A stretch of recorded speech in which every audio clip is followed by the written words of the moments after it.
എമ്പുരാൻ സിനിമയുടെ ഭാഗത്തുനിന്ന് ലാലേട്ടൻ്റെയും പൃഥ്വിരാജിൻ്റെയും ലൊക്കേഷൻ സ്റ്റില്ലുകളൊക്കെ പുറത്തു വന്നിട്ടുണ്ട്. ലാലേട്ടൻ്റെ സ്റ്റില്ലുകൾ കാണുമ്പോൾ തന്നെ ഒരു മാസ് ഇമ്പാക്റ്റ് നമുക്ക് കിട്ടുന്നുണ്ട്.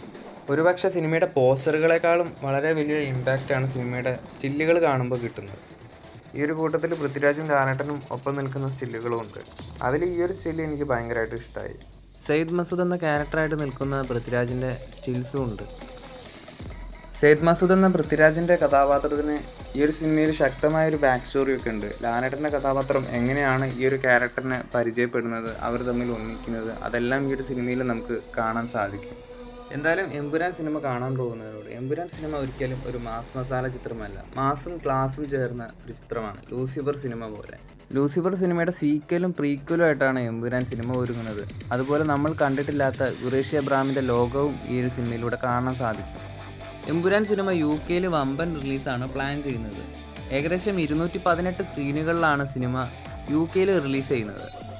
ആദ്യമായിട്ടാണ് ഒരു മലയാള സിനിമ ഇത്രയും അധികം സ്ക്രീനുകളിൽ UK റിലീസ് ചെയ്യാൻ പോകുന്നത്. ഫിലിം RFT ആണ് UK സിനിമ വിതരണത്തിനെത്തിക്കുന്നത്. എന്തായാലും അവരുടെ ജോലി അവർ കൃത്യമായിട്ട് ചെയ്തിട്ടുണ്ട്. UK സിനിമയുടെ അഡ്വാൻസ് ബുക്കിംഗ് ഒക്കെ ആരംഭിച്ചിട്ടുണ്ട്. സിനിമ 2Dയിലും IMAXിലുമായിരിക്കും അവിടെ റിലീസ് ചെയ്യാൻ പോകുന്നത്. എമ്പുരാൻ സിനിമയുടെ മറ്റ് അപ്ഡേറ്റുകളുമായി അടുത്തൊരു വീഡിയോയിൽ കാണാം.